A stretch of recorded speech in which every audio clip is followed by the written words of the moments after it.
This dustbuster is my friend. To all you reviewers out there, or just vapors in general who are vaping in close quarters, carry one of these bad boys, okay? When it starts to get too foggy, and sometimes, you know, if you're vaping with friends, let's say you're playing cards together, or for example, you're shooting a video like myself, this thing comes in super handy. Right now, it's a little bit foggy. About 2-3 minutes ago, this whole room, you couldn't even see the background. I mean, it's so freaking foggy. And because of this thing, I was able to suck some of that fog out, and it makes it just a lot easier for me to record my videos without it being so hazy. So thank you, Dustbuster. Now on to the good stuff. The coil I'm going to be talking about today is the zipper coil. The guy who coined the term, who actually created this coil build, is a guy by the name of Twisted Messes. Twisted Messes, if you're watching this right now, thank you so much, brother. Here's his Instagram page. Check it out. I have a link right here, and also have a link in the description. But if you go to his page, he does a lot of other cool twisted type builds, and they are just sick as tits. I'm telling you, but this zipper build, man, this thing produces some kick-ass flavor, and that's why I'm going to show you guys how to do her today. Before we move any further, you guys that missed that video on how to straighten the kanthal that I showed you guys how to do about 2-3 weeks ago, you got to watch that video before continuing onto this video and attempting this build, because it's a super important part of this build. So if you missed it, go watch it. I'll have a link in the description. Check it out. So yeah, I've got a zipper build in this Dark Horse RDA. Got her sitting on this Kelly 100 watt. And guys, I've got a review coming on this thing very soon. It's taken forever for me to test this thing. I found a few problems with this that I believe are some serious problems, but this stuff takes time. For me to review these things, okay, it takes a while. If I'm gonna review something, I'm gonna vape it, I'm gonna get to know it, get to know its pros, get to know its cons, because you guys are taking my word and you're going to buy this stuff. You gotta wait. I'm gonna get it out, I promise, okay? But yeah, the zipper build is sitting in this Dark Horse. The build is a 0.3 ohm build at 60 watts, which is 4.6 volts.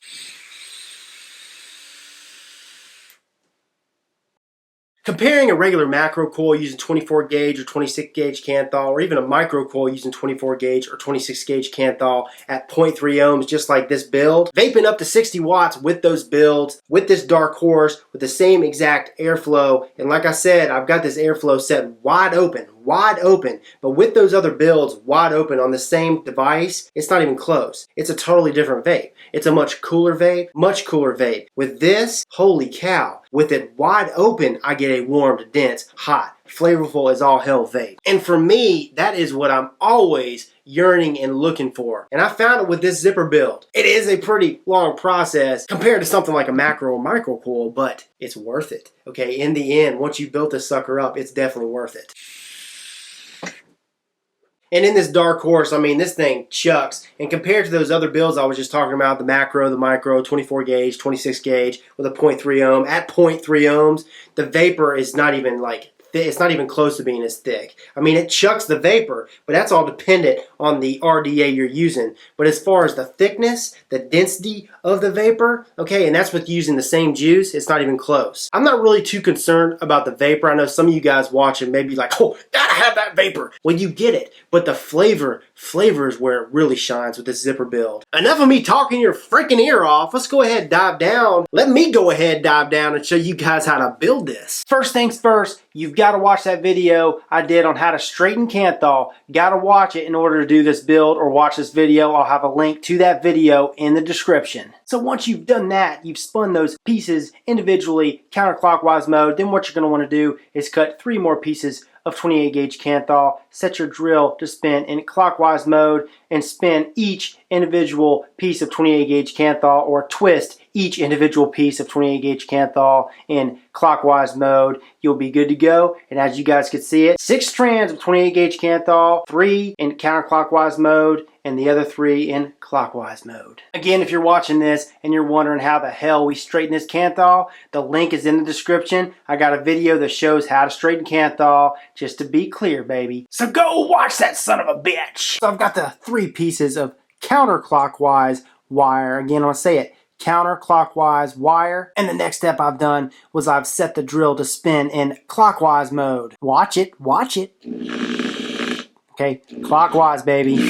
So the next step, now that I got this counterclockwise wire, I'm going to make sure that the ends are even, and then all I'm going to do is manually twist the ends clockwise. All I'm going to do is I'm going to pinch these 3 wires, these counterclockwise wires between my thumb and my index finger, clamp down on these teethless or toothless pliers, and then I'm going to spin it clockwise.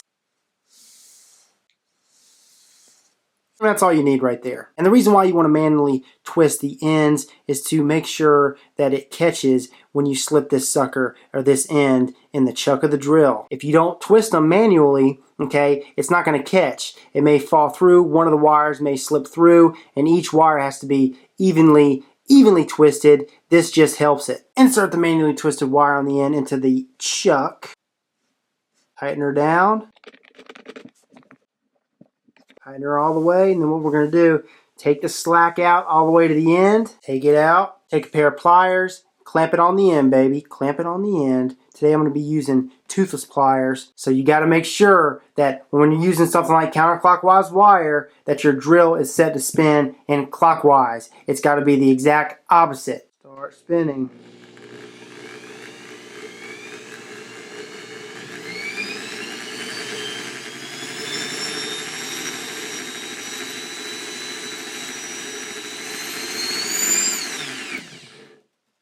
And once you start to feel tension, like you guys just saw, it'll break off on one end or the other. And if you want, you don't have to stop here. You can go ahead and twist, make it a little bit tighter, and that's what I'm going to do. Pull the slack out.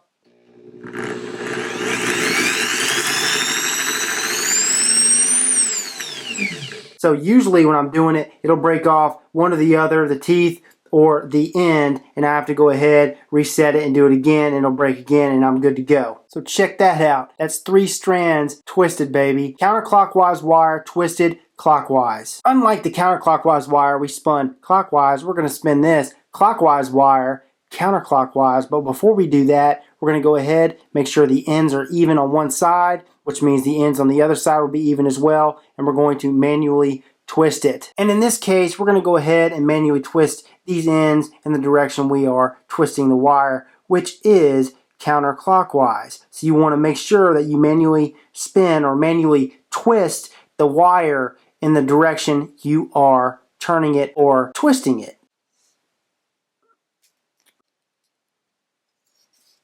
We're going to go ahead, set the drill to spin in counterclockwise mode. Boom. Insert the manually twisted end into the chuck.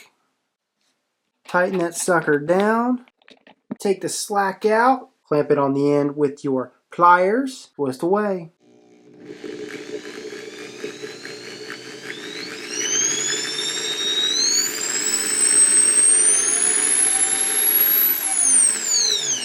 I'm going to go ahead and place it back in there, give it another twist, and we should be good to go.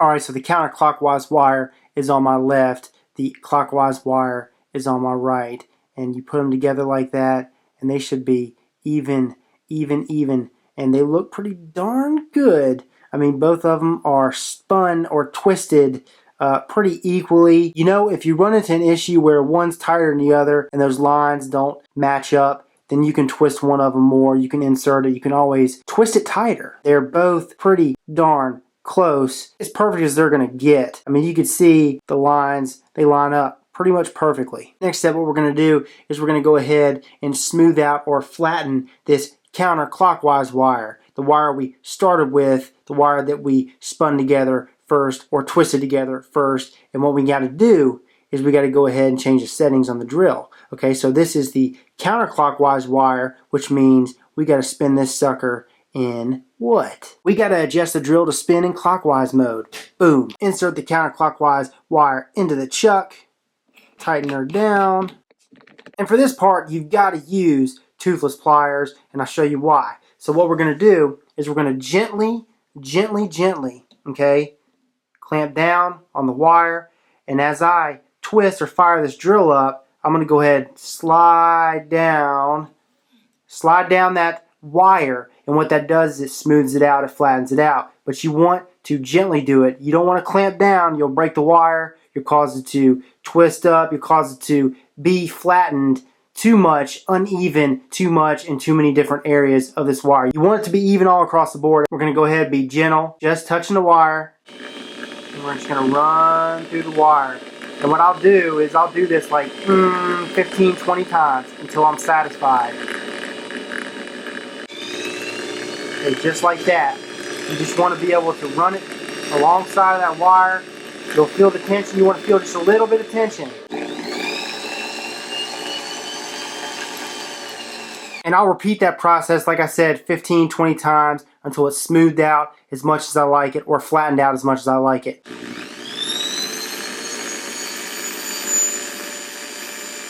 Just where I feel just enough tension. Again, you do not want to clamp down too hard.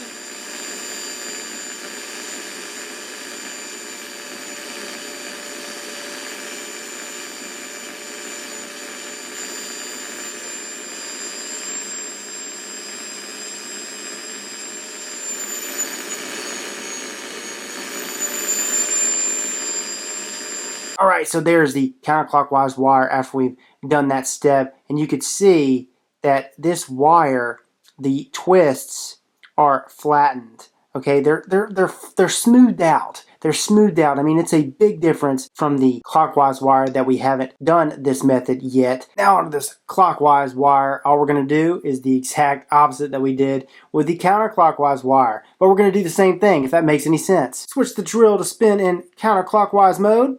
Hi-yow! Same exact thing as the other wire. Clamp your toothless pliers on the wire and just twist it. Be gentle. Don't clamp down too tight. And I'll usually do this process 15, 20 times until I get it just right.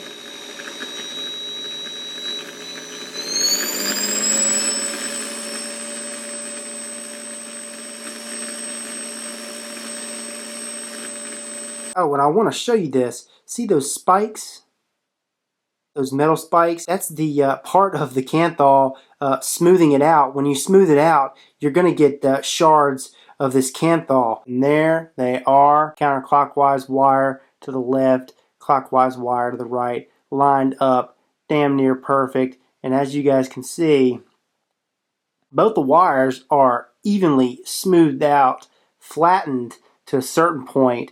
And that's what you want. Each wire I ran over with those pliers 15, 20 times. I mean, I pulled a lot of kanthal off those wires. Smooth those suckers out. You could smooth them out to the level you prefer. This is the level that I prefer. I find that about 15, 20 times, not clamped down too hard, just running through the wire. Nice and easy is the way I like to do it. And this is the result. Now we're going to go ahead. We're going to wrap these suckers like we do a parallel build. But before we move any further into this, we're going to go ahead, wash off these two wires because there is a lot of residue from this last method. So you want to make sure that once you've done this method, run it under tap water for a good 5-10 minutes, both wires. Alright, so the next step, what I've done is I've lined them up, and see how I've lined them up? The angle's going up. You can flip it to where the angle is going down. But this is the way I've seen it, so this is the way I've been doing it. I can tell you I flipped it down. It's basically the same thing, still a zipper coil in my opinion. So what I'm going to be using today is this screwdriver, this flathead screwdriver to wrap my coil around. It's equivalent to a 3/32 drill bit, just like a parallel build. Both the wires lined up. I'm going to do 6 wraps, angle up, make sure that each wrap is close together as possible.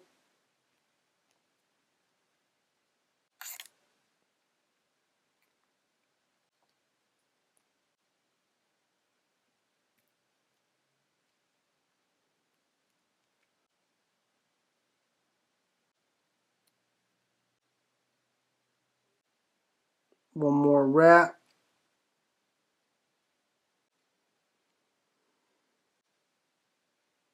And I would say probably the biggest con of this build is this thing is springy, man. Okay, so that's what we're looking at so far. Like I said, she's super springy. Probably the biggest con of this. But you know what? When you insert her into the RDA, you can really mold her. You can really pull the slack out. And I'm going to show you guys how to do that. Of course, the RDA that I'm going to be using today is going to be the Dark Horse. Make sure that each lead or each strand goes in the right direction. It's not crisscrossed. Pull the slack out, baby. I mean, she's going to be springy up until you tighten down those connections. So you got to pull the slack out. That's just on one side. Now I'm going to go ahead and tighten down the positive connection. So I've got this side tightened down. Now I got to get this side tightened down. Pull on each lead. I'll grab one of the leads and I'll really pull. And I mean that gets slack out, baby. Same thing with the other lead. Tighten down the connection. And we're looking pretty good. I'm going to pull this screwdriver out. Pop it in from this direction. I'm not centering this coil, but I'm pushing it in, okay, to get this side nice and tidy. So we have just enough space in between the coil and those posts. And that right there, she's looking mint.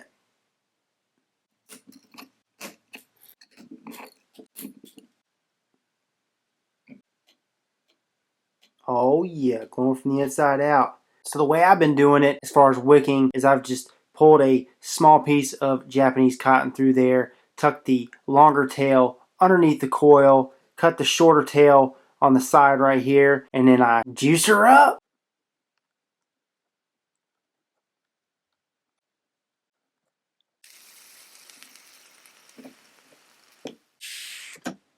What I love about this zipper build also, and I did not mention this, is I could take long hits. Now with some of these other builds, especially at 60 watts with a regular macro coil build, I mean it burns the juice off like that. With this, the ramp up time is a little bit slower, but at 60 watts, it's like from the time you hit that fire button, I mean, you get full on flavor, and it's a warm to hot, dense vape in your face, you feel like you're eating whatever you're vaping. And the longer I can take an inhale and get that same vapor experience, the better. I would rather take a long ass hit with a fantastic vaping experience than a short ass hit with a fantastic vaping experience, if that makes any sense. So I hope that helps. That is how to build this zipper coil build. Ooh yeah!